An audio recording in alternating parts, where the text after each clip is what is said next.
Hello friends, আমি Madhumita paradise cooking channel থেকে তোমাদের স্বাগত জানাচ্ছি। আমি এখানে দেখো ময়দা রেখে দিয়েছি। আজকে আমি তোমাদের তৈরি করে দেখাবো দক্ষিণেশ্বরে মা ভবতারিণীর মন্দিরে পুজো দিয়ে আমরা যে মিষ্টির দোকান থেকে হিঙের কচুরি আর সাদা আলুর তরকারি খাই, এত টেস্টি সেই কচুরি আর তরকারিটা সেটা কিভাবে তৈরি হয় সেই রেসিপিটাই আজকে তোমাদের সাথে শেয়ার করব। ময়দার মধ্যে একটু বেশি পরিমাণেই আমি হোয়াইট অয়েল দিলাম, আর সেটি দিয়ে আমি ময়দার সাথে ভালোভাবে মেখে নিচ্ছি নুন আর হোয়াইট অয়েল। এবার অল্প অল্প পরিমাণে জল দিয়ে আমি একটি ডো তৈরি করে নেব।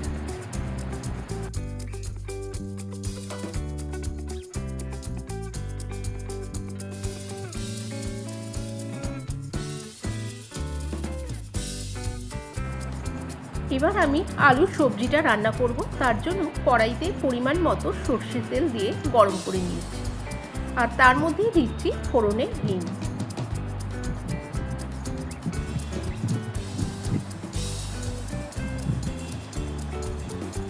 তার সাথে এবার দিয়ে দেব একটি চিড়ে রাখা শুকনো লঙ্কা আর পাঁচফোড়ন। শুকনো লঙ্কা, হিং আর পাঁচফোড়ন থেকে সুন্দর গন্ধ বেরোচ্ছে, তার মধ্যে আমি দিয়ে দেব থেতো করে রাখা আদা আর কাঁচা লঙ্কা।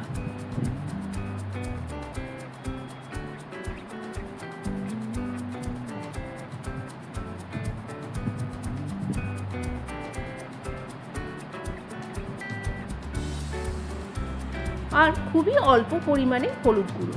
এই রান্না করতে হলুদের পরিমাণটা কমই লাগে। তার সাথে আমি দিয়ে দিচ্ছি এখানে খোসা সমেত ডুমো করে কেটে রাখা আলু। আলুটা কিন্তু আমি আগেই ভালোভাবে ধুয়ে নিয়েছি, তারপরে আলুটা কেটেছি। এবার একসাথে সব মশলার সাথে আলুটা আমি ভালোভাবে ভেজে নেব।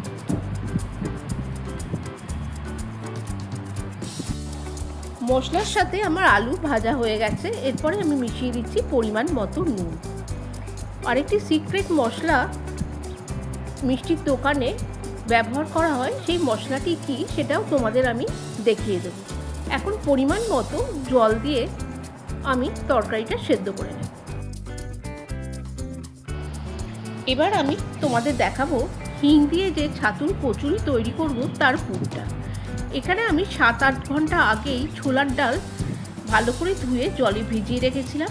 সেই ছোলার ডালটা আমি মিক্সির জারের মধ্যে দিয়ে দিলাম, আর তাতেই দিচ্ছি পরিমাণ মতো আদার টুকরো দিয়ে এটা রাফ পেস্ট আমি তৈরি করে নেব। রাফ পেস্ট আমার হয়ে গেছে। তার মধ্যে দিচ্ছি একটি শুকনো লঙ্কা আর হাফ ছোলার ছাতু।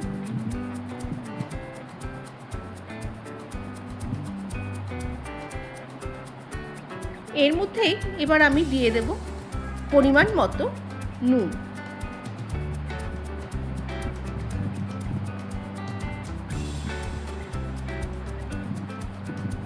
আর সামান্য পরিমাণে চিনি দিয়ে একটি মিহি পেস্ট আমি তৈরি করে নেব। আলুর সবজিতে আমি সিক্রেট একটি মশলা মেশাবো বলেছিলাম, এবার সেটি তোমাদের দেখিয়ে দিচ্ছি। এখানে আমি দিচ্ছি পরিমাণ মতো ধনের গুঁড়ো, তারই সাথে দিয়ে দিচ্ছি আমচুর পাউডার, ধনে, জিরে, শুকনো লঙ্কা, তেজপাতা দিয়ে একটি ভাজা মশলা যেটা তৈরি করে রাখি, সেই মশলাটি এবার আমি এর মধ্যে মিশিয়ে আলুর সবজির মধ্যে ঢেলে দেব। আর তারই সাথে দেব চিনি। আলুর সবজি আমাদের মোটামুটি তৈরি হয়ে গেছে।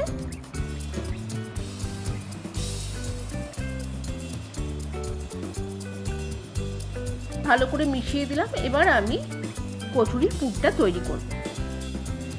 কড়াই আমি গ্যাসে বসিয়ে দিয়েছি, কড়াই গরম হয়ে গেছে। এর মধ্যে আমি দিচ্ছি হোয়াইট অয়েল আর পরিমাণ মতো ঘি। ঘি আর হোয়াইট অয়েল গরম হয়ে গেছে। এরপরে আমি দিচ্ছি কালো জিরে,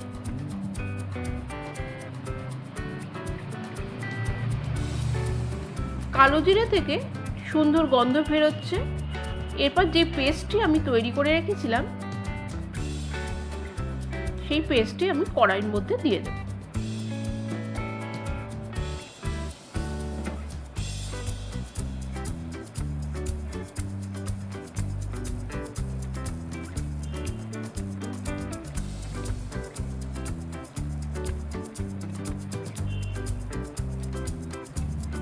খানিকক্ষণ পেস্টটি আমি নাড়াচাড়া করে নেব। পুর আমার তৈরি হচ্ছে, তার মধ্যেই আমি মিশিয়ে দিলাম পরিমাণ মতো হিং, দিয়ে ছাতু আর ডালের সাথে ভালোভাবে হিংটা মিশিয়ে দেব। আর পুর আমার পুরোপুরি তৈরি হয়ে গেছে। তারপরে এর মধ্যে মিশিয়ে দিচ্ছি ভাজা মশলার গুঁড়ো। পুর ঠান্ডা হয়ে গেলেই আমি তোমাদের সামনে কচুরি তৈরি করে দেখিয়ে দেব। আমি লেচি কেটে নিয়েছি আর প্রত্যেকটা লেচির মধ্যেই আমি পুর ভরে নিয়েছি। কিভাবে ভরেছি তোমাদের দেখিয়ে দিচ্ছি। এরকম বাটির মতো তৈরি করে নিয়ে তার মধ্যেই আমি পুর ভরে ভালোভাবে মুখটা সিল করে দেব।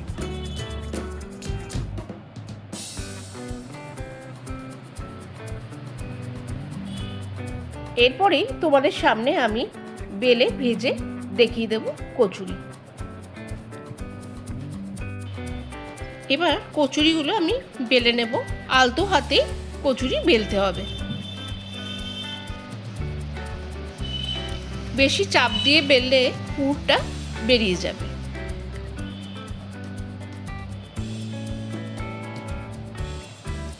এইভাবে প্রত্যেকটাই আমি বেলে নিয়েছি আর কড়াইতে হোয়াইট অয়েল দিয়ে পরিমাণ মতো গরমও করে নিয়েছি। এবার কচুরি দিয়ে ভেজে নিলেই তৈরি হয়ে যাবে আমাদের হিং আর ছাতুর কচুরি। তোমাদের যদি এই রেসিপিটা পছন্দ হয় তবে চ্যানেলটিকে লাইক, শেয়ার আর সাবস্ক্রাইব করতে ভুলো না। টাটা।